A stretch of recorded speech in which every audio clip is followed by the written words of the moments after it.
Hey everybody, I'm Seth Papoon, and today we're going to be installing two sculptures. There will be a cardinal put in this tree here, and I'll be putting an eagle in this tree up here. First thing I'm doing is putting together this scaffolding, and I'm going to have to kind of snake it through the bush and get it assembled so that I don't do too much damage. And then I'll get up on top of it and cut off a good portion of this tree up here. I'm going to leave 12 to 18 inches of these three branches that you can see over here like this. And then this tree, I'm going to leave all of it. I'll trim the bush down a little bit so I can see what's going on. And that's what the setup is going to look like. I'll show you the eagle and the cardinal here in just a minute. Interesting point, we are going to leave the eagle unpainted because it looks really cool. The colors, the variations of the feathers, of the natural colors of the wood and how it's been burnt and so on looked really cool, and so customer decided to leave it unpainted. So I'll show you the sculptures and we'll get to it. As promised, here's the two little fellas going up in the woods. Let me get my shadow in the way so you can see Mr. Eagle here. Whoop, boy, that sun's bright. There he is. And there's Mr. Cardinal. So Mr. Cardinal is going in this tree right here, and Mr. Eagle is going in this tree right here. So let me zoom in. Bink. See that top crotch? See the three fingers? And then that top crotch right there, he's going to sit right there. And then over here, I'm still working on it, but I think we're going to do the same thing here. We're going to put the cardinal in that crotch right there. I'm going to hollow it out a little bit and then carve the bottom of the sculpture to match. So each of these, so what will happen here is all the bottom of both of these is going to be gone except for just enough wood under their claws, under their feet, to sit down in the location that I make for it. There'll be some glue and some clamps and some screws and then some touch-up paint to make everything look good. So the equipment for today, here's the scaffolding assembled in the bushes. You can see the little stair down there. I'm having to climb up the outside of it. And then I borrowed these Fisker snippers from my customer. And of course there's the chaps and my helmet. In here I've got the two bars, the long and short. There's a 20-inch bar for the big saw, the 8-inch bar for the carving saw, and their chains. And there's a little scrunch, that's always required. Gas oil already mixed, but I brought another little bit of oil here in case I need another gallon. Chain oil. There's my little carving saw, my 3510, and my CS620P, the big power horse, and of course the tripod. So there are all the pieces, and I'm going to get started on some bush trimming and some tree trimming.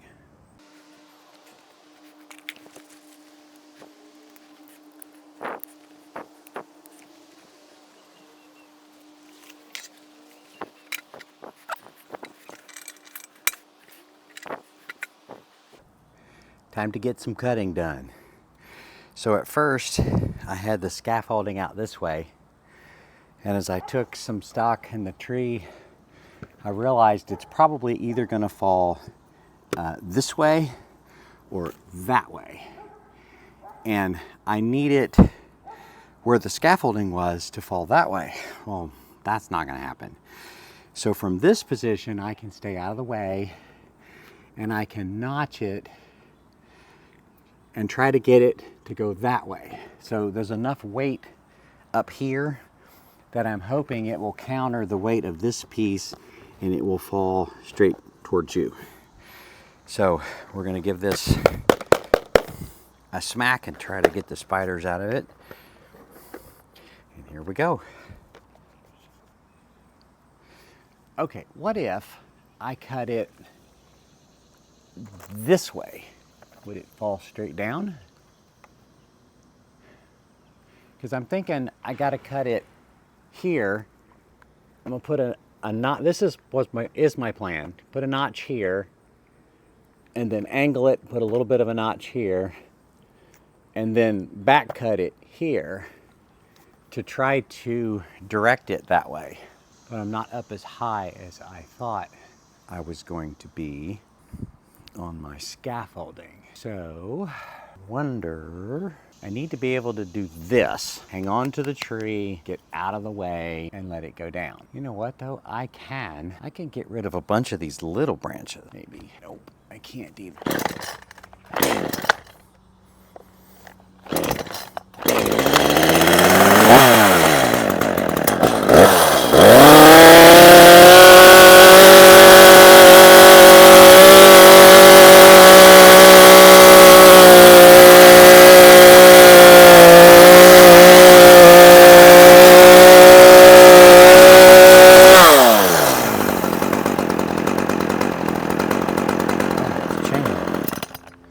Okay, you are not gonna believe this. I put the chain on backwards. Wah, wah, wah. Scaffolding's not tall enough. The ladder, pretty good, but not as tall as I'd like. So I'm functioning off of something a little less valuable than what I like, but it is very stable. The ladder is very sturdy, very stable, particularly if I stay in the middle of the ladder. And then when I get up here, I can straddle that piece. That gives me even more stability. I can lean into the tree here and hold my saw like this. This and this protect my head. So I'm gonna stay under here and I'm gonna make a cut across here, far around as I can reach, crease it, and then I'm just gonna start digging into it. I gotta get as much of it dug into on this side as the saw has power to dig in this way. And then I'll get the saw out and I will make a cut this way at a big angle because I want to encourage it to fall that way. Then from around the back, I'll have to go up one more and reach around.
that one. I can get from over here.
There we go. Thank you, Lord.